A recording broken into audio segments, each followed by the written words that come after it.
Hello, everyone. I am Maria Driver with Dr. Dunnings, and welcome to Oh Just Pets. We, between the two of us, me as a brand new pet parent, and Dr. Dunnings with her expertise, we bring in a masterpiece. We talk about things about your pets and to help you and your family adjust to your new furry friend and your extended family member because that's what he is. I'm here learning as a brand new pet parent, and Dr. Dunnins, her 30 plus years of experience, she's here to educate us. So, welcome again to Oh Just Pet Podcast. And we would love for you, if you have any questions, please leave them in the comments, or you can reach out to Dr. Dunnings at East Atlantic Animal Clinic.com, and or you could also call, or you could go and ask for a consultation with her. So again, Maria Lee Driver, which I created a product called Fresh Mink Pets for grooming, and Dr. Dunnings, she has not only one, but she has two clinics. And I'm going to allow her to introduce herself to you because we have an interesting topic tonight where we're talking about flea and tick challenges because it is spring. It's spring, and you guys are getting ready to go into that most how do you say it, Dr. Donna? Is that most challenging time of the year. it's challenging a time of the year. It's it's very it's very Lord, because those fleas could be everywhere. It's fertile ground for them. So she's going to give you some insights on how to help you with those challenges because I think it's going to be a dry season. And if it's a dry season, they're going to be everywhere. So, Dr. Dunn, you introduce yourself, please? Hi, everyone. Thank you so much for joining us again. As Maria said, I do own East Atlanta Animal Clinic, and I have partnered with a couple of people, and we own a second practice in Decatur.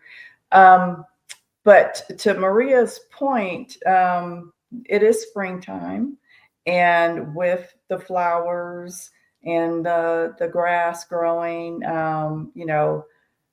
are pests that come out, and fleas and ticks can sometimes be considered pets. I'm sorry, not pets, but pets, depending on how you feel about them.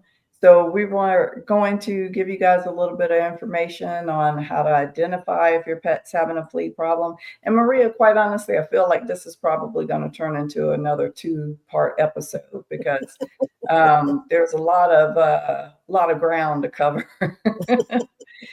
But we'll start by talking about fleas. And Maria, you were sharing a story with me about a time when you thought you had fleas.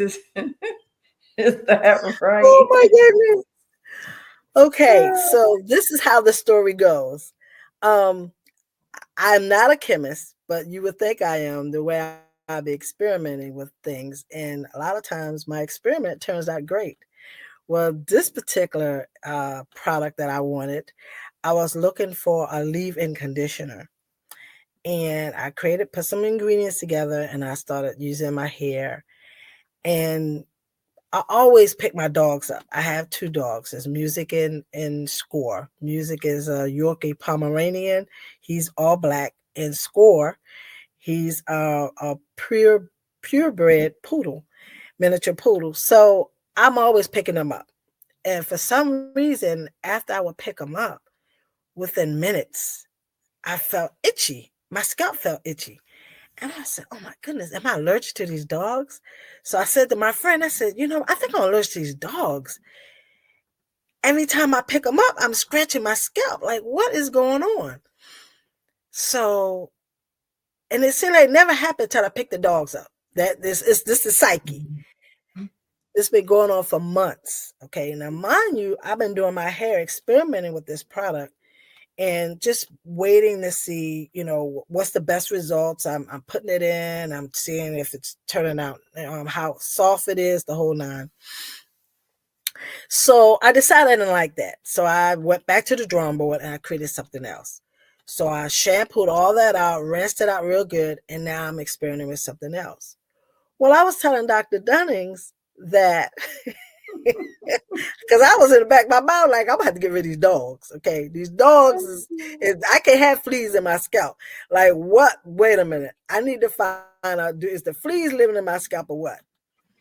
So I was sharing the story with her, and lo and behold, I'm trying something else I created in my hair, and I've had it in now for a week, and I had no issues. And I'm thinking, you know what? Wait a minute. It's not the dogs, because I done picked up the dogs. I done did the same thing as I did with the last product I experimented with. And it was the product. It was a product not agreeing with me. Whatever was in there, and I have to figure out which, like I said, I'm not a chemist, but I start taking stuff out. I could take out. And I'll figure out what it is. But now that I found something that I like, and look at my hair, I just love it. I love the way it's holding. But Yeah. what I'm saying is, don't always blame the dogs on certain things. And this is one thing I was gonna blame them, like, you don't put fleas in my scalp. I mean, I was Oh losing my my mind. God. I was like scratching. I couldn't, the style would last but a week. After a week or two, I couldn't do it. I can't. I had to rinse it out and start all over again. But now I know it was something in that particular batch that I made for my hair that did not agree with me. So don't always be blaming it on the dogs. Dogs don't be doing everything. So when I shared that with her, she said, okay, because I was like, is it me? Can fleas get in your scalp? And then she shared with me this. And I'm so So glad I found that. here's the thing. Fleas really prefer the coat of dogs and cats. And it's one of those things where they will hop on humans, and we can get flea bites, don't get me wrong. They will hop on us temporarily when a pet is not around. But when the pets are around, they prefer the dog or the cat because their body temperature and their coat is designed for the flea to be able to hide in Wow. that coat. Wow. And a lot of times people, depending on the coat that your pet has, a lot of times people may not even realize that their pets have fleas until they start scratching, or you start seeing little things hopping around because they're very, very tiny. But if you look closely, you can see them Mm-hmm. hopping, on your pet or on you for that matter. But we are a temporary host for fleas. The primary host, the preferred host, is the dog or the cat, depending on the flea species. So, to that end, I actually have a little video that I was going to share. Hopefully, nobody gets too grossed out with this. But the very beginning of it just kind of walks you through um, in picture style or in video style, the very basics of where fleas and ticks live. And then I'll actually, after I give some commentary, I'll actually play the rest of the video for everyone. So Maria, I'm going to share the screen here. So on our website, we do have some videos that are available, and you can browse by species. There's a section over here for canine videos and another section for feline videos. And you can see I've chosen the one that says fleas. So I'm going to start the video here, and I'm just going to mute it while I talk through some of what is going on.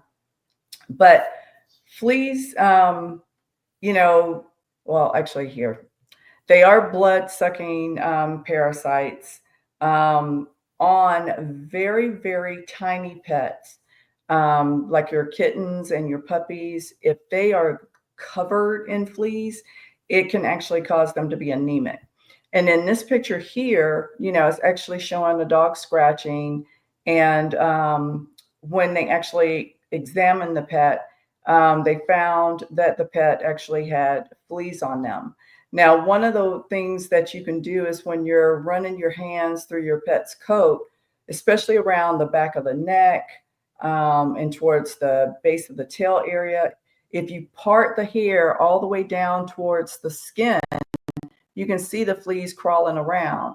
And then that other telltale sign of fleas is, I don't know if you saw it or not, but that black debris right there at the coat junction with the skin, it kind of looks like somebody took a salt and pepper shaker and sprinkled it on your pet's coat. And what that actually is flea debris. Wow. When the flea lives on your pet, they're actually having little flea fecal material pop off onto the pet's coat. And that's what that black stuff Wow. is. It's actually flea debris, as we call it, but it's flea fecal material. Okay. Mm. So again, you can see the fleas are tiny, but you can see them moving around. And this is why it's very important for you to examine your pet on a regular basis to make sure that you don't see any signs of fleas or flea debris, because sometimes if your pet has an early infestation, you might not see the active fleas themselves, but if you see that flea debris, you know that a flea has been spending time on your pet. Okay. Now I'm going to play this part of the video where you guys can hear it, because this actually talks about the flea life cycle, which I think is important for people to hear. So it's about a minute, 45 seconds, and then I'll pause it again. Fur of their host animal. Each female flea can produce up to 3,000 eggs in its lifetime. The flea eggs drop off the host animal into the environment. 1 to 8 days later, the eggs hatch into larvae. The larvae are free living and feed on organic material for a period of up to 3 weeks. After this period, the larvae form protective cocoons called pupa. The pupa stage is resistant to drying, freezing, and insecticides. Within 1 to 2 weeks of development, each pupa contains an adult flea that can remain protected inside the pupa for up to 300 days until conditions are optimal for hatching. Once hatched, the new adult fleas climb to the top of carpet or bedding inside the home or on top of vegetation in the yard, waiting for a host to pass by. Fleas begin feeding immediately upon attaching to a host. Once the flea has found a host, it typically will not leave unless forced off by insecticides or the animal's attempts to groom them away. While a flea can take nearly a year to complete its life cycle, most household conditions allow the life cycle to be completed in as short as 3 to 6 weeks. Fleas are susceptible to cold weather and will die if exposed to temperatures below 36 degrees for several days. However, most fleas survive the winter by staying on host animals and in homes where they're warm and protected.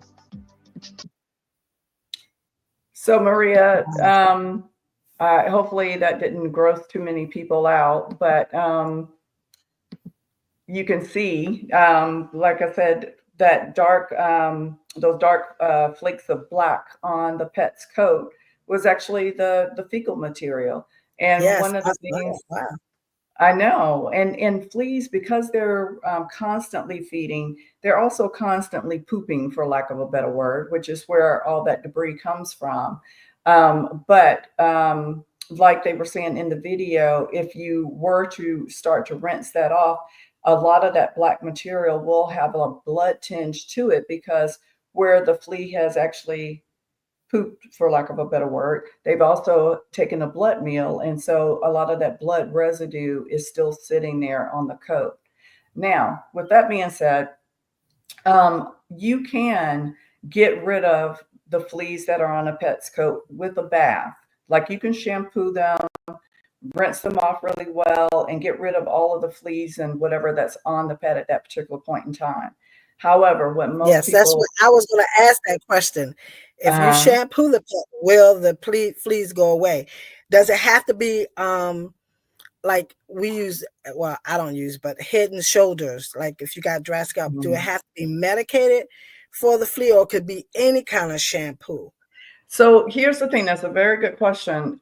Any kind of shampoo will take the flea debris and the fleas off of the coat of the pet at that particular point in time. However, it will not last. So if you take the pet to the groomer, or let's say you walk the pet in the backyard or in the tub, and give them a bath, and then return them to the same environment, if the environment is infested with fleas, the minute the pet returns to the environment, the fleas are going to be back on the pet. Mm. So flea shampoos, used to be all the rage back before we had other more modern medicines, but it regardless of whether or not it says medicated flea shampoo or not, it's only going to work for what's actively on that pet at the time of the bath. The minute the pet gets back on their bedding or back on the carpet, if there are fleas in that carpet, then the pet's going to get reinfested.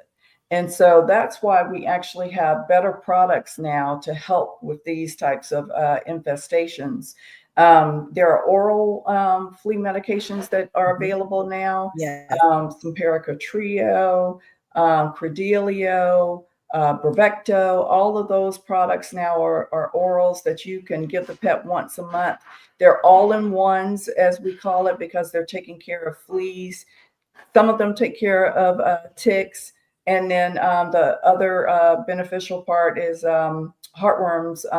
The pet gets protected against heartworms, which are transmitted by mosquitoes, which is a whole nother podcast that we have to talk about. But those products work very, very well, and most of them are actually killing the fleas within a 4-hour time period. Wow. So if you're actually having an active infestation, getting your pet on one of those medications is going to be great. In a lot of the pet stores nowadays, you will find that they might have things like Advantage or Frontline, or Advantage Multi or Vectra 3D. Those are some of the topical liquids that you could put on the pet that would last for 30 days. Those will work to a certain extent. However, those products have been out, especially your Advantage and your front lines have been out for a period of time. And a lot of people are finding that maybe it's not working as well or lasting as long for them Mm, as it used to. mhm, So that's why mhm. the oral products have become so much more popular and well advertised, because they are working a lot better in most cases than the topical leave-on products. And don't get me wrong, when they first came out, they were game changers, because to be able to put something on your pet and have it last for 30 days for flea control was unheard of before they came out. And Right. now that they've been out for a minute, it just Mother Nature evolves, and just like you hear about farmers having to rotate their crops in order Exactly. to make sure that things continue to grow. Life finds a way, and nature finds a way to adapt to certain things. Mhm. And nature has found a way, in some cases, for fleas and in some cases ticks, to adapt to some of these products so that they're not working for that same length of time. But in a pinch, if you don't have access to, Simparica or Simparica Trio or Provecto or Cordelia or Quattro, then by all means go to the store and get some Frontline or some Advantage, because it will still help your pet, but it just might not have the longest lasting effect for your pet. Okay. Now, the other thing that was important in the video was they were talking about how long the flea Yes. life cycle is. So during the warmer time of year, the flea life cycle usually can be anywhere from about 3 to 6 weeks. And if you stay on top of it, if you're treating your pet, and if you've got carpet in the house, if you're vacuuming your carpet, if you're washing your pet's bedding every week, then a lot of Mhm. times I do you that. can keep Mhm. those flea eggs from growing and going into that pupa stage. But once they go into that pupa stage, there's nothing that you can put down or do that's going to kill that pupa. So at some point in time, it's going to hatch out. And the more ideal the weather condition is, and so fleas and ticks are more common in the spring and summer when it's nice and warm and when it's humid. And so the more ideal those conditions are, the more likely those pupae are to hatch out those adult fleas. And that's another reason why during the wintertime you don't see fleas and ticks as much, because as they talked about in the video, if Mhm. it gets cold and stays cold for a period of time, the fleas go dormant, because they can't survive in that cold weather. and even the pupa, have a hard time surviving in extremely harsh cold, when it's down below freezing, like it can be out in the North Dakotas and whatnot.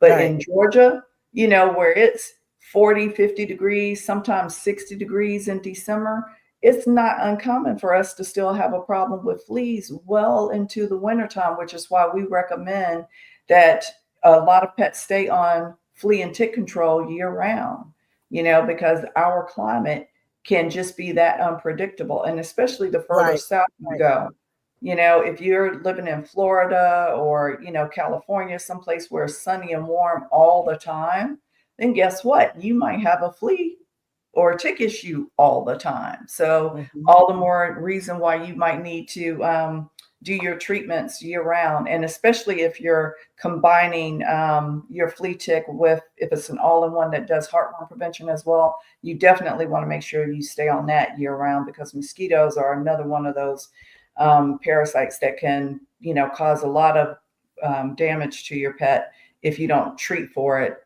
consistently every single month. But like I said, heartworms, a whole nother podcast to come down the road. But for now, we want to just start with the fleas. Um, so that's kind of a lot of packed information in that one little piece. But I did want to bring up the fact that, like you were talking about with the topical products, you can do the bathing. And yes, it will temporarily help, but it's not going to be a long term answer for your pet if you have not cleaned up that environment. Okay. Let's see, I let my dogs outside in the back to play.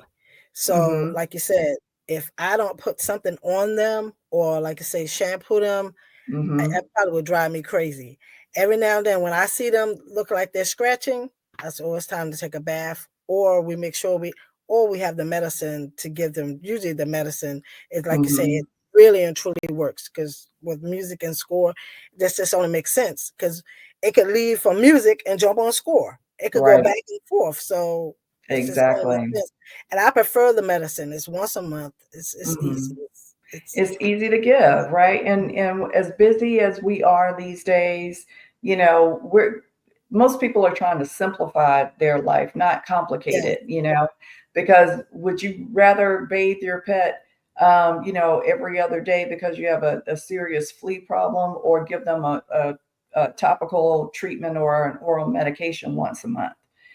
So it's all about, again, a lot of our podcast theme has centered around finding something that you can do consistently Mhm. for your pet to make sure that they are being well cared for.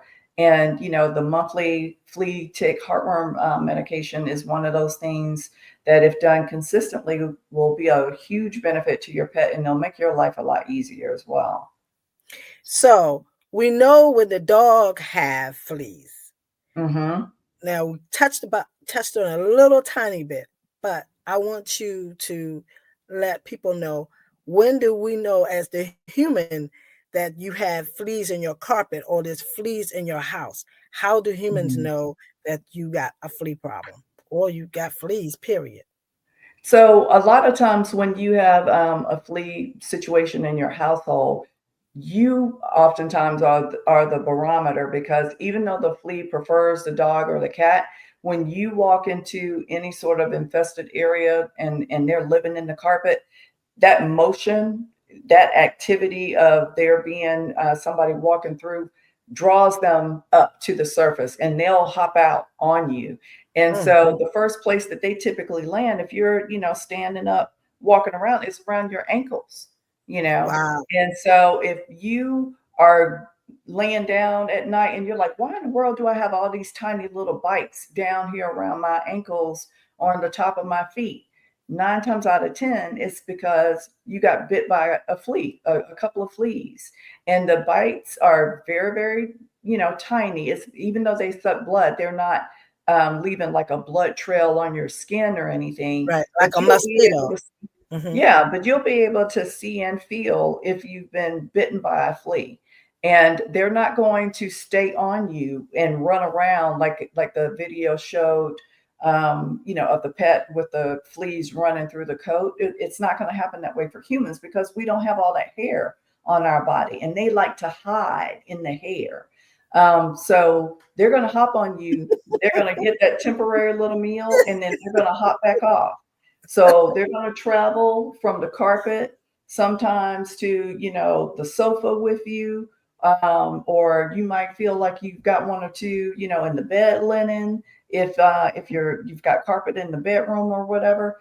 But again, you're looking for those little tiny bites around your ankles and the tops of your feet, because it's going to be a temporary living situation, a temporary solution for the flea. I need a meal, so let me hop on this person who's walking around barefoot, or let me get up under these socks and get a little blood meal, and then I'm going to go hitchhike and find that four-legged creature that I really want to take a blood meal from. As simplistic as it sounds, that's really their main goal is to feed and lay eggs. So if someone have that problem, is it time to call Stanley Steamer? Is it time to call the professionals in, or is that something that they could take it itself? So it's a combination, and it depends on how your house is set up. If you have, carpet in every single room, yeah, you probably do want to call like a Stanley Steamer, or Zero Res or somebody to come professionally clean your carpets. However, keep in mind that pupa stage, depending on how long the fleas have been there, that pupa stage is still potentially there. And steam cleaning the carpet, it might suck up all those pupa, it might not. So in, 4 to 6 weeks, you might have to redo everything all over again if it's the warm time of year, because that pupa is now, hey, it's nice and warm outside. My adult flea is ready to break out of my shell. Let me just go ahead and hatch. It requires consistent treatments during the springtime, every 4 to 6 weeks, to really knock it under control. There is a company called Flea Busters that will come and do a household treatment. They have a special powder that they can treat the inside of the house with. There's also termite companies and pest control companies that will come spray fipronil, in your house and in your environment to treat fleas. They actually use fipronil to treat termites nowadays, but it is safe enough to be used as a household treatment, because it's actually one of the active ingredients in Frontline at a lower concentration.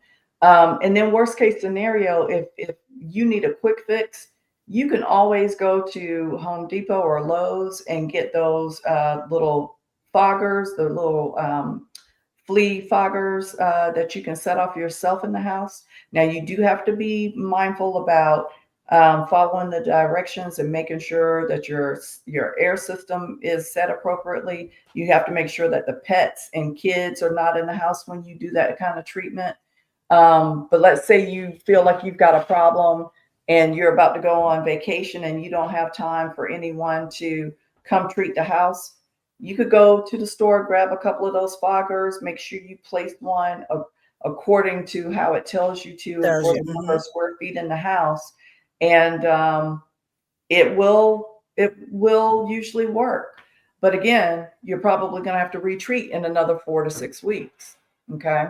So I just want everyone to be mindful that it's not a one and done kind of situation in most cases with flea control, especially environmental flea control.